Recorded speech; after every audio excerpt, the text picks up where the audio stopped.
Bonjour chers étudiants, bonjour chers internautes. Je vous présente dans cette vidéo la suite des exercices sur le cours régime transitoire en courant continu. Dans cette vidéo, nous allons traiter deux exercices. Le premier exercice, c'est l'exercice 3. Un condensateur de capacité C égale 10 microfarads initialement chargé sous une tension U est connecté à l'instant T égale à 0 à une bobine d'inductance L égale 25 mA et de résistance R. On demande petit a d'établir l'équation différentielle vérifiée par la tension U au bord du condensateur. Petit b, le régime étudié est le régime critique. On demande de déterminer la résistance R. Exprimer alors U de T. On demande en petit c de déduire l'intensité I de T. Et petit d, quelle est l'énergie dissipée par effet Joule dans la résistance R?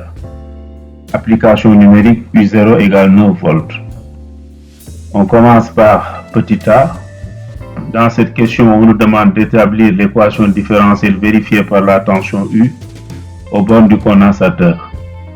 Nous avons le circuit suivant. Ici, vous avez un condensateur initialement chargé.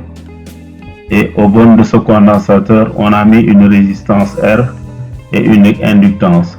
Alors, la résistance R et l'inductance, elles constituent une bobine. On va appliquer la loi des mailles dans ce circuit. Nous avons ici LDI sur DT plus RI égale à 0. Et l'expression du courant I égale à moins CdU sur DT. L'équation différentielle vérifiée par U est alors U moins LDI sur DT moins RI égale à 0. Donc en remplaçant I par sa valeur, I c'est moins CU sur DT, on a U plus LC D carré U sur D carré T plus RC DU sur DT égale à 0. Le polynôme associé à cette équation différentielle est LCR carré plus RCR plus 1 égale à 0. Alors ce polynôme est une équation du second degré. En régime critique, le discriminant de cette équation vaut 0, c'est-à-dire que delta égale à 0.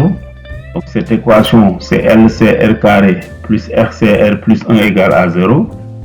Le discriminant delta, c'est R carré C carré moins 4 LC égale à 0. Si on exploite le discriminant, on peut tirer R carré. Donc R carré, c'est égal à 4 LC sur C carré. On simplifie ici par C, on a R carré égale 4L sur C. Ce qui implique R égale à 2 racine carrée de L sur C. Application numérique, on trouve R égale à 100 ohms. Le polynôme caractéristique admet la racine double. R égale moins RC moins 0 sur 2LC, c'est égal à moins R sur 2L. On a simplifié ici par C, donc on trouve R égale à moins R sur 2L. Donc R égale à 2 racine carrée L sur C. Donc c'est ce qu'on a ici. R égale à moins R sur 2L. Donc c'est égal à moins 2 racine carrée de L sur C sur 2L. Donc on a remplacé R par sa valeur. Maintenant on va simplifier par 2 ici. Ce qui nous donne R égale à racine carrée de L sur C sur L. Après on va introduire L dans la racine carrée. Alors on trouve alors R égale à moins racine carrée de L sur L carré C. Si on simplifie par L, on a R égale à moins 1 sur racine carrée de LC. Donc R c'est moins oméga 0, c'est égal à moins 1 sur racine carrée de LC. On détermine les constantes A et B avec les conditions initiales. Donc avec les conditions initiales, on va déterminer les constantes A et B. La première condition, on a U de 0 égale U0, ce qui implique que B égale à U0. La deuxième condition, DU sur DT de 0, c'est égal à moins I de 0 sur C, c'est égal à 0, ce qui implique que A moins oméga 0 B égale à 0, d'où A égale à oméga 0 U0. Les conditions initiales ont donné B égale U0 et A égale à oméga 0 U0. La loi d'évolution de la tension U est donc U de T égale U0 facteur de oméga 0 plus T plus 1, le tout multiplié par exponentielle de moins oméga 0 T. Avec oméga 0, c'est 1 sur racine de LC. Petit c, on va déterminer l'intensité I de T. La loi de l'évolution de l'intensité est I, on sait que c'est égal à moins C du sur dt. Donc on va dériver la fonction U ici. U de t, c'est cette fonction-là. Donc quand on dérive cette fonction et on multiplie par C, on obtient I. Donc I égale moins C du sur dt. Donc c'est C U0 oméga 0 au carré multiplié par t exponentielle de moins oméga 0 t. Donc voilà la loi d'évolution de l'intensité I. Donc c'est moins C du sur dt. Du sur dt, on prend cette fonction qu'on dérive en fonction du temps t. Oméga 0 égale 1 sur racine de L de C. Soit I de t, c'est égal à C U0 multiplié par 1 sur L de C multiplié par t multiplié par exponentielle de moins oméga 0 t. On simplifie par C, on a I de t égale à U0 sur L multiplié par t multiplié par exponentielle de moins oméga 0 t. Alors ici, on a remplacé oméga 0 par sa valeur. Donc oméga 0 c'est 1 sur racine de LC. Si on multiplie au carré, on aura 1 sur LC. En régime critique, pour le point maximum, l'intensité I croît au début de la décharge du condensateur, puis décroît jusqu'à s'annuler. Le maximum de I est donné par soit I de t égale U0 sur L multiplié par t multiplié par exponentielle de moins oméga 0 t. On va dériver I par rapport au temps. Donc dI sur dt c'est égal à U0 sur L exponentielle de moins oméga 0 t moins U0 sur L multiplié par oméga 0 multiplié par t multiplié par exponentielle de moins oméga 0 t et c'est égal à 0. Ce qui veut dire que t égale à 1 sur oméga 0. Maintenant, on va déterminer l'énergie dissipée par effet Joule dans la résistance R.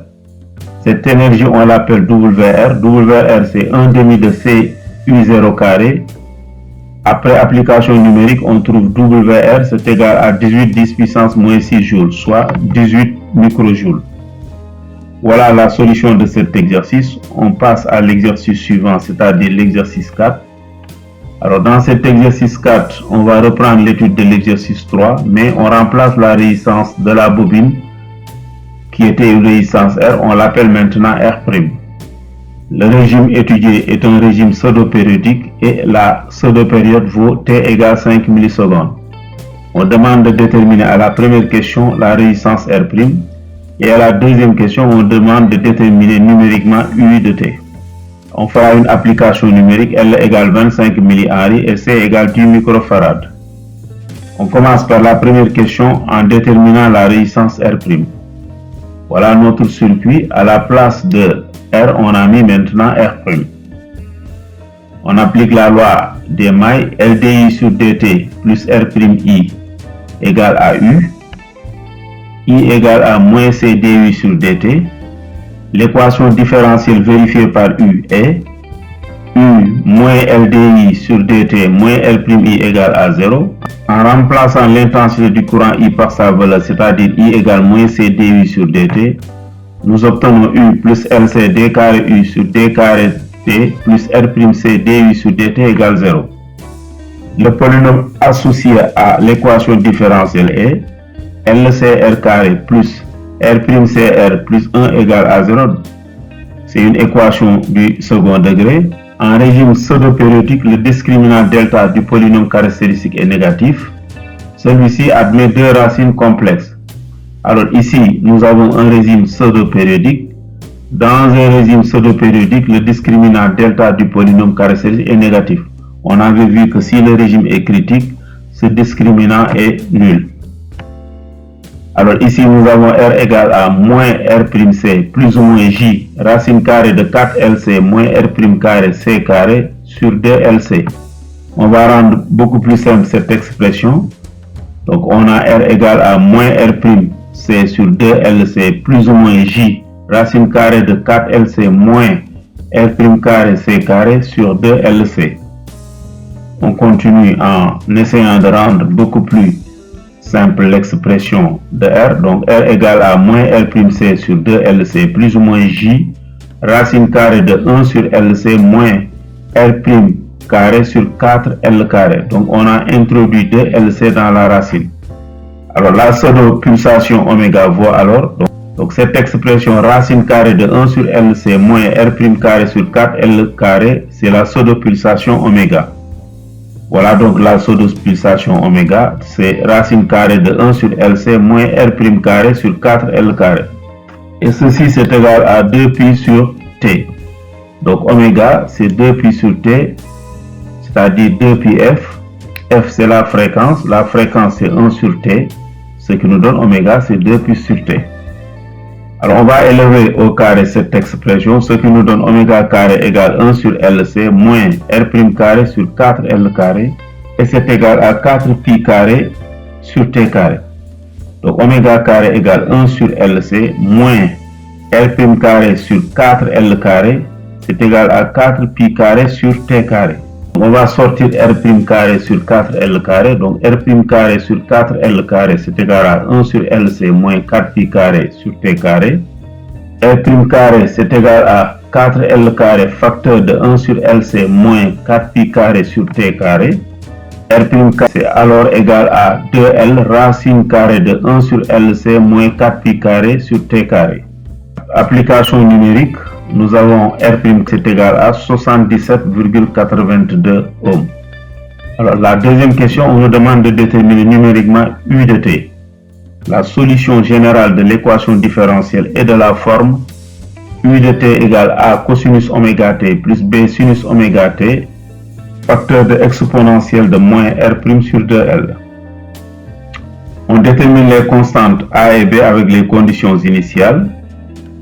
La première condition, U de 0 égale U0, ce qui implique A égale U0.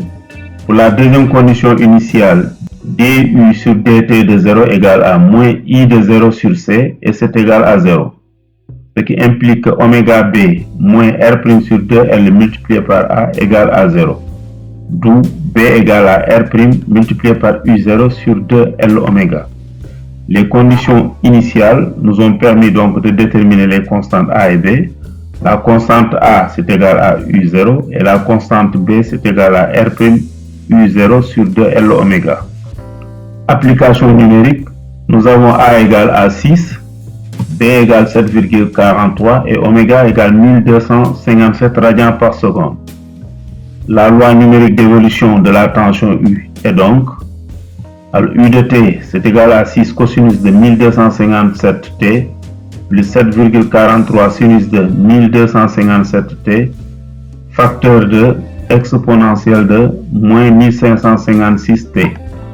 Voilà, chers étudiants, chers internautes, j'ai fini la correction de ces deux exercices. Je vous donne rendez-vous très prochainement pour un autre cours. Je vous remercie et à bientôt.